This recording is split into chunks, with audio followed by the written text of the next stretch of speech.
In this Blender tutorial, I'll show you how to create this pool donut. And then if you'd like to watch my other tutorial where I show you how to create water caustics to look like water in a swimming pool, you can check out my other video which I just recently posted. Link to that is in the video description. You can also help support the channel by purchasing the finished tutorial project files on my Gumroad store and Patreon page, so link to that is in the description. And then before we start the video, I wanted to let you know about my customizable rope created with geometry nodes. So it's a geometry node modifier setup and it's applied to a curve object, so you can just edit the curve handles to move the rope around so you can place rope in your scene. The geometry nodes modifier setup also comes with a lot of different customizable values to customize the rope, and it also comes with a customizable procedural material. If you'd like to purchase the product, you can find the links in the video description, or you can also learn how to create it yourself by watching the tutorial, so link is in the description. So in a new scene in Blender, I'm just going to delete everything, and then let's go to the add menu, and I'll go to mesh, and I'm going to add a torus to create the basic shape. Now right behind me, let's click here to open up the add torus settings.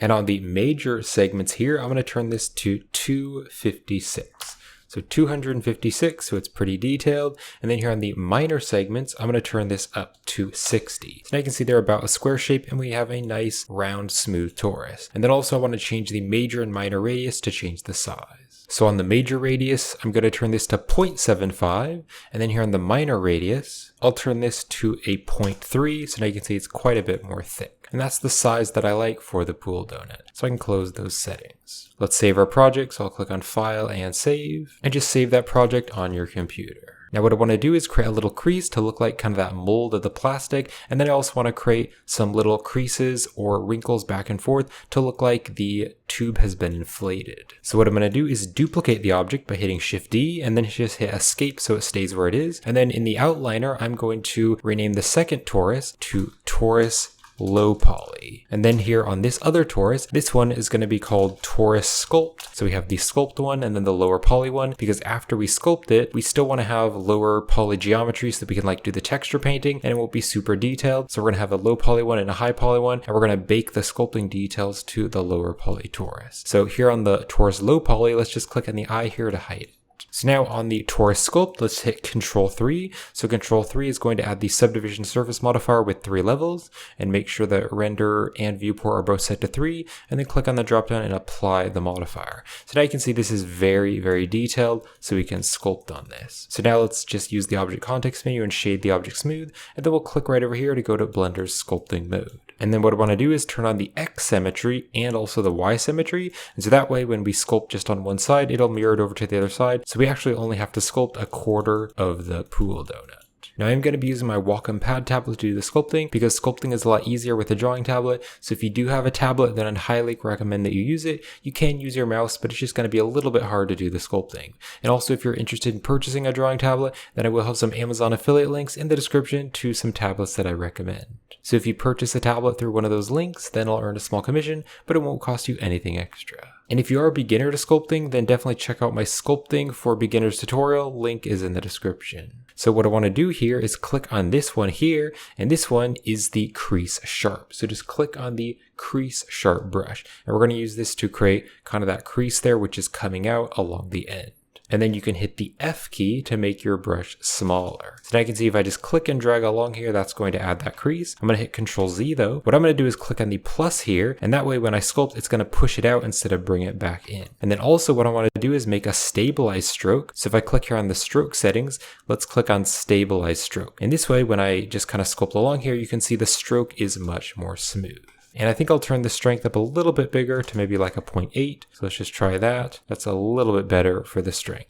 Of course, if you are using a drawing tablet, you can just press harder and then the strength is going to be stronger. So let's start here on this side and just kind of go along here. And it is okay if it wobbles a little bit. I think that kind of makes it look a little bit more natural. We'll start here again, just go along there and just kind of continue that over. I want to press down a little bit harder though, so it's kind of the same strength. All right, let's go over here to this side, and I'm going to click here and then just go along and just make it connect up here. All right, and that is pretty much it for that outer part. But let's do the same thing for the inner part here. So we're going to have a little crease right here. So let's just go along here using that stabilized stroke so it's nice and smooth. And you can see it looks a little bit weird because it's kind of coming up. So let's hit Control Z to undo that.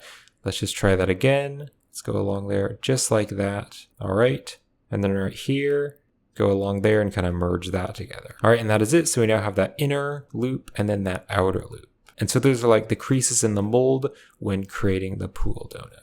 So now what I want to do is make a bunch of little creases or wrinkles going back and forth to make the donut look like it's inflated, and so it has pressure inside it. So to do that, I'm going to click here on this other crease, and this is the crease polish. And so for this, I'm just going to go back and forth here and just lightly add some creases, and I'm going to have some of them be smaller, some of them be larger. And of course, it's a great idea to pull up some reference images when you're sculpting this. So I pulled up some reference images that I can look at to kind of see what the creases look like.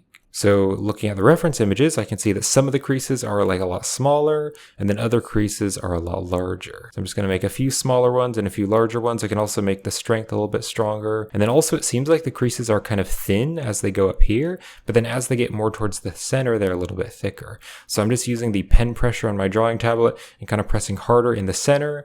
And then as it kind of goes out, I press less hard. You can also hold down the shift key as you sculpt, and that's going to change to the smooth brush. You can kind of smooth out any areas which need to be smoothed. So let's just add a crease there. Let's go over here to this side and continue to kind of sculpt this. And you could, if you want to, you could turn off symmetry, and that way every single crease all the way around would look very unique, but you're not really going to notice it, even though I'm actually only sculpting a quarter of it. It's going to be pretty hard to notice, but if you wanted to, you could like turn off symmetry right here where it's close to the mirror, and that way you wouldn't really notice anything mirroring. I might just do that, so let me just turn off the symmetry, and then I can go along here, and that way there is no symmetry, so that it looks just a little bit different. All right. Add a little crease there. You could also, if you want to, add like a few creases kind of up here, just a few small creases just to look like there's kind of that air pressure. So it's like really tight right here. And then the air is kind of blowing it up and down. All right. So then now that I've added a few more, I think I will turn back on the X and Y symmetry so that I can add just a few more creases like that. So again, having some bigger creases and some smaller creases. And then hold down the shift key and you can smooth out the edges of them if you want to kind of smooth out any areas. All right. So now let's go in here and do the inside. So it's going to be pretty much the same thing for the inside, just adding a few more creases. I think the creases on the inside are just a little bit smaller. They're not being stretched quite as much, whereas the outside is being stretched more, so there's more pressure. And then you can just hold down the shift key and smooth out any of the creases if they're a little bit too strong or kind of here on the edges, kind of have them fading out. All right, that's it. Let's click on File and just save the project again. You can see it definitely looks like there's a lot of pressure there on the end. So let's go back here to the layout. So I'm going to be using my drawing tablet later to do the texture painting, but for now I'm just going to go back to my keyboard and mouse. So we're going to hit Alt-H to unhide the low poly donut, and we're going to shade the low poly donut smooth. And so now I want to bake the high poly details to the low poly mesh. Because this object here, if I just hide this one, this object is so detailed. If I try to go into edit mode, you can see it's really laggy. And so this would be really hard to texture paint and like UV unwrap and things. I'm going to be using the low poly one for texture painting. It'll just make things easier. So we can just easily bake a normal map of the high poly details. First though, you can see that it's overlapping. So it's coming through the lower poly mesh. So to fix this, I need to make the lower poly mesh bigger. So if I click on the lower poly mesh, the torus low poly, let's click on add modifier, and I can add the displace modifier, and then I can turn the strength to a really small number. So just like a 0.1 or even smaller, let's just make it like maybe like a 0.01. Let's see how that's looking. Maybe a 0.02 or maybe even a 0.025. So you can now see pretty much everything is covered. And so now what we can do is just click on the dropdown and apply the displace. So we're basically like inflating it. So now it's slightly bigger than the other mesh. So if I go into wireframe, you can see here's the high poly mesh and then here's the low poly mesh. So now what I want to do is click on the low poly mesh, and we're going to go to the shading workspace, and I'll click on new to add a new material, and I'm going to search for an image texture because we're going to bake to an image texture. So let's click on new to create a new image texture. I can just call this donut normal because this is going to be the normal map. And then here on the width and height, I'm going to make this 4096 by 4096. That is a 4K texture. And I'm also going to turn on 32-bit float because this is a normal map, so it'll be higher quality with 32-bit float. Let's click on new image. Now, because this is a normal map, we want to change the color space to a non-color here on the color space. Now, if I select the donut, let's go over here to the UV editing workspace, and you can see this larger donut here. It's already UV unwrapped because the primitive objects in Blender are already UV unwrapped. So we're done with the UV editing because it's already UV unwrapped. So we'll go back to the shading workspace and now let's bake this. So let's just click right here to the render properties and make sure in the Cycles rendering engine, because Eevee doesn't support baking. So if you do want to use Eevee, you'll need to switch to Cycles, do the baking, and then you can switch back to Eevee. So in Cycles, I'm going to open up the baking tab. So here in Cycles, we have the baking tab, and on the bake type, I can change this to a normal. And then what I want to do is I want to click on the selected to active. So what we're going to do is first select the high poly and then shift select the low poly last. And because this is selected last, that's what it's going to bake to. So then you can see this one selected first, that's one selected last, and then we have the donut normal selected, and that material is on the low poly mesh. So now we can click on the bake button. Real quick though, before we do that, I'm going to turn the render samples just to 1 because we only really need like 1 sample. So now we'll click on the bake button because the baking process actually does use sampling. So now you can see there's a loading screen as it bakes, and it looks like it's already finished. So what I'm going to do is click here to go to the UV editing workspace, and I will go back to object mode. And then if we click right up here, we can just choose the donut normal. So there it is. So it's that nice kind of pink and bluish map with the details. So let's save this by clicking on image and save as. And I'll save this as donut normal, and I'm going to save it as a PNG image so it's nice and high quality. You could use JPEG if you want to, but there's a little bit of compression so it won't look quite as high quality. So I'm going to use PNG, and we'll click on save image. So now we're done with the baking, so I can hit Control S to save. So let's go back here to the layout, and what I want to do is select the high poly, so this is the sculpt, and I want to just hide it from the view. So I'm going to click on this eye button, but I also don't want it to show up in the render. So if I click here on the filter, I can just click on this button here and this button here, so the monitor and the camera icon, and I can click on these buttons to hide them. So this way it won't be showing up in the view or the viewport or the render, so we're just completely hiding it, but it's still in our scene just in case we want to go back to it. So let's now just click on the object, and we're going to go here to the shading workspace, and I'll hold down the Z button and go into the material preview. And what we can do is take the donut normal and we'll put that into the normal, but what I need to do is search for the normal map node and drop it here between the donut normal and the normal map, and then of course make sure this is set to non-color. So now you can see there is our bump data. And then let's also turn the roughness down and turn the base color just to like a blue color for now, so you can kind of see what it looks like. So now we have all those details, but they're on the lower poly mesh. So now let's set up some lighting. So I'm going to go back here to the layout, and I'll go into the rendered viewport mode, and I'll go here to the world properties, and let's click on the yellow dot next to color, and I'm going to choose environment texture, and then I'll open a texture. And I'm going to be adding in this Lonely Road Afternoon Pure Sky from polyhaven.com. So link is in the video description if you want to download it, and I'm going to download the 1K HDR version, and I'll click on open image. So now we just have some nice bright lighting. Let's also go to the add menu, and I'm going to add a sunlight, and I'll move the sunlight up here and kind of rotate it slightly. And then if I go to the light settings, I'll just turn the strength to 2 so the light is a little bit brighter. So now I have some pretty nice lighting. And then also if we go here to the render properties, let's go to the color management, and I'm going to be using the view transform of filmic, and I'll set the look to very high contrast. So you can see everything looks more contrasted and saturated. So let's select the object and go back here to the shading workspace, and I'll go into the rendered view. And now there's just a few more things that I want to change to the material. So the roughness, I'm going to turn to 0.2, so it's pretty shiny, so it looks like the shiny plastic. But then also I want a little bit of light to go through the plastic because the plastic is pretty thin.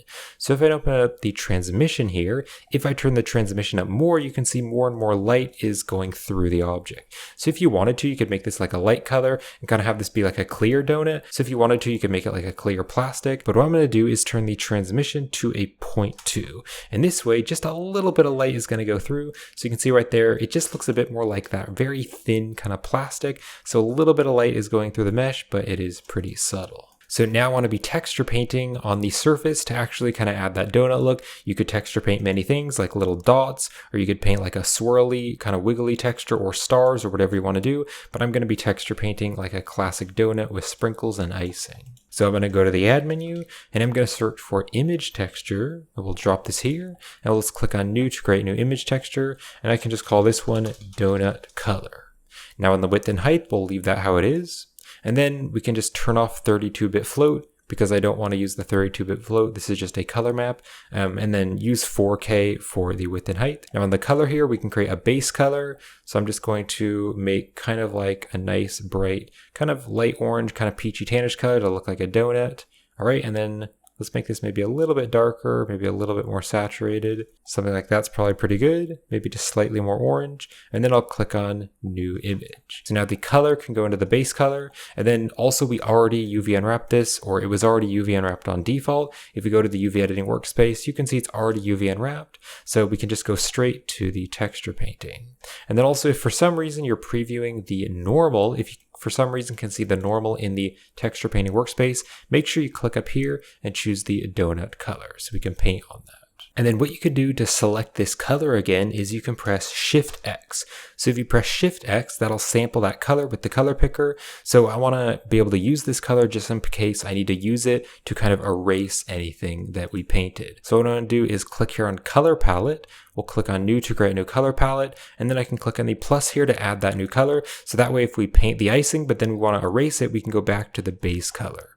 So now let's create like the pink color. So I'm going to create like a nice bright saturated pink color like that, and then click on the plus here to create a new color. And now I'm going to bring back my drawing tablet, and I'm also going to be using the paint hard brush. So using my drawing tablet again, I'm just going to start to kind of paint along here. And you can see we're still using that stabilized stroke. So if I just go here to the stroke settings, let's turn off stabilized stroke. Now I can just kind of go along there and just kind of paint it wobbling up and down. Of course, look at reference images of different pool donuts to kind of get inspiration for what you want to paint, because there's so many different things you can do. You can paint different colors, or you could paint like little blobs or dots or little waves and things. So many different things you could do, but I'm just going to paint like a classic kind of pink donut with like the pink frosting.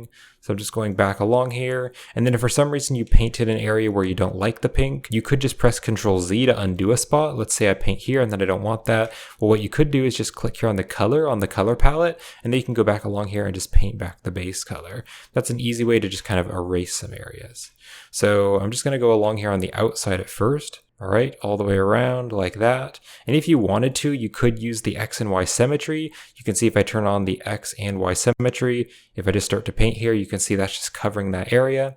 But for this part here, I do want that to be kind of random all the way around. But if you want to, you could just turn on the X and Y symmetry and just kind of go around in here in circles to kind of fill that a lot quicker. But then I want to turn off the X and Y symmetry. And with the X and Y symmetry turned off, I can now just go along and I can just kind of paint. And so it'll look random on either side. So those humps and lumps there are going to look random. So I'm just going to go along here with my drawing tablet and just fill this all in. All right, just finishing up that last spot there. So now what I want to do is do the same thing, but on the inside. So I'll just go along here and just paint like some little humps and lumps going down and up. All right, up and down there and right over there, going up and down, and then we're just gonna kind of fill this in right here. So then again, we'll just do the same thing by going around here and just filling this in with pink. All right, and so there we go. There is all of the icing. So now what I want to do is create some little sprinkles. So we're still using the hard brush. So what I'm going to do is click on the stroke here, and instead of space, I'm going to change this to a line. And this way we can just paint little lines. I'm also going to hit the F key to make my brush a little bit smaller.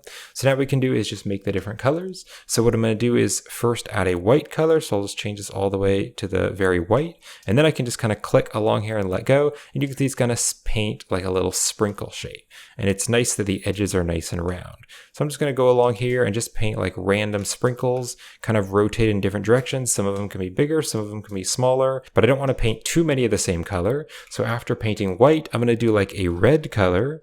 So let's do like a nice bright red, and we'll make it slightly darker, because I find if it's slightly darker, it looks a little bit different from the actual pink frosting. I find if I just make like a really bright red, it kind of looks too similar of a color. So I want the color to look a little bit different. So now I can just go along here, and this would be pretty easy to paint with your mouse since I'm not really using any pen pressure. But since I have my drawing tablet set up, I'm just going to continue to finish this with the drawing tablet. You could also click on the plus here to add it to the color palette if you want to. Also, you could go back to the fully white one and then click on the plus here to add a new color to the palette. And that way you can go back to that color if you need to.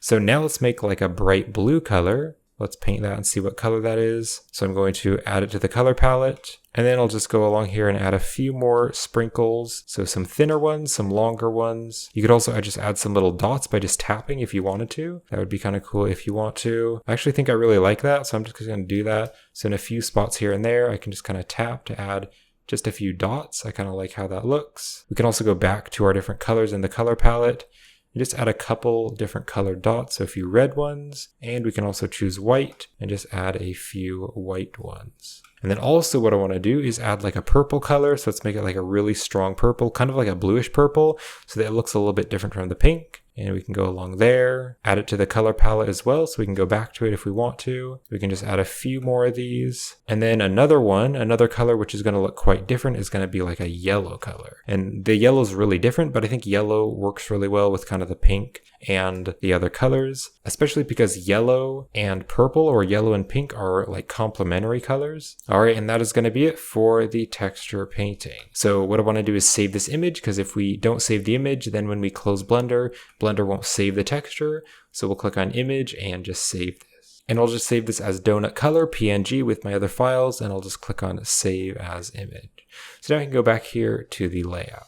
And so that is going to be it for the tutorial on how to create this pool donut. And if you do want to learn how to create like a pool scene with water caustics, then I have a tutorial which I just recently released. So that video link will be in the video description, and it will also be right up there on the end screen if you want to learn how to create water caustic. And you can also help support the channel by purchasing the finished tutorial project files on my Gumroad and Patreon, so links are in the description. So I hope you found this helpful, and thank you for watching.